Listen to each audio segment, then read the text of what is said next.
Penyakit seringkali menjadi sesuatu yang menakutkan buat manusia. Apabila dikatakan dokter, wah ini udah gak ada obatnya, ini sudah tidak ada kemungkinan untuk bisa disembuhkan. Dan hal ini juga dialami oleh Keisha. Keisha adik dari Valentino Simanjuntak, seorang presenter dan penyiar radio. Keisha divonis oleh dokter terserang virus di otaknya. Dan apabila dia hidup, dia pasti cacat. Ya, di keluarga kami ada 6 bersaudara dan salah satu adik kami yang paling kecil namanya Keisha. Dalam kesehariannya memang anak ini punya kemampuan khusus terutama dalam hal berbicara. Dia begitu senang untuk berbicara dengan orang lain dan juga dengan banyak orang. Di Januari 2011, pertengahan Januari itu kami mendengar kabar bahwa Keisha jatuh sakit. Dia menderita penyakit yang namanya ensifalitis.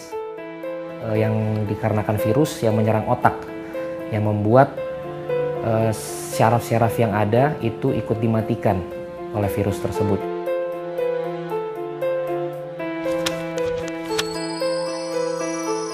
Dan penyakit ini dikatakan bahwa dialami 1/1000 orang, 1/1000 orang, terutama anak-anak yang menderita penyakit seperti ini.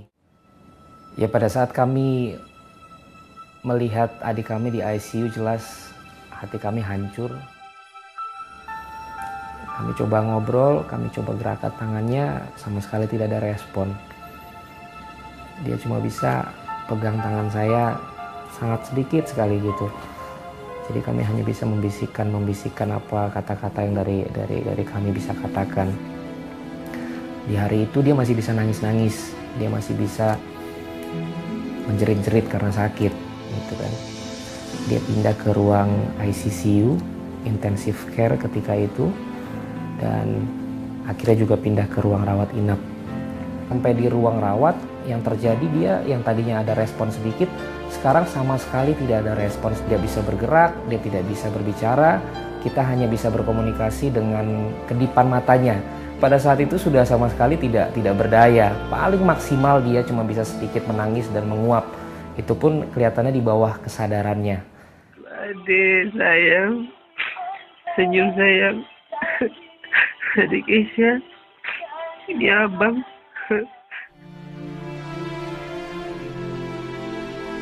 Saya coba kuatin orang tua saya, padahal saya sendiri juga sebenarnya nggak tahu harus apa.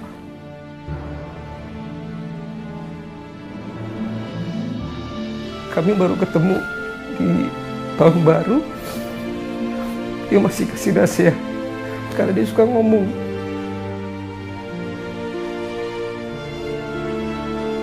Sekarang saya lihat dia udah tergeletak. Gitu, tak ada yang mustahil bagi Tuhan.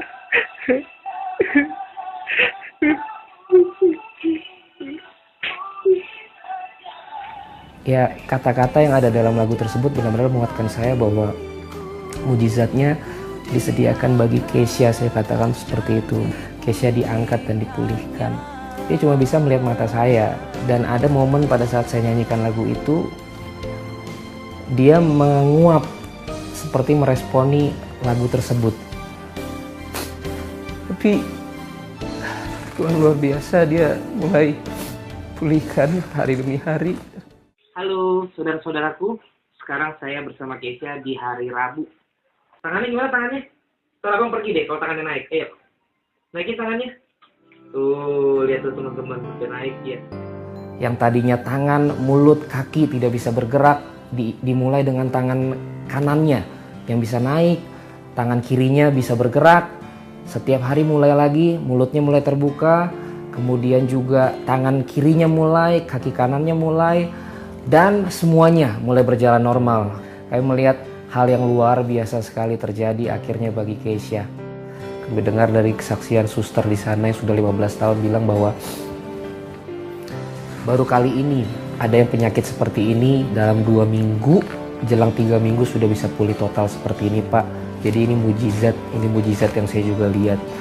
Apapun yang kita hadapi saat ini, bagi kita mungkin itu sudah tidak ada jalan keluar bagi kita sudah tidak memungkinkan untuk kita lalui, tapi bagi Tuhan ternyata itu tidak ada yang mustahil. Bagi Tuhan tak ada yang tak mungkin, mukjizatnya disediakan bagiku, ku diangkat dari bumi-Nya.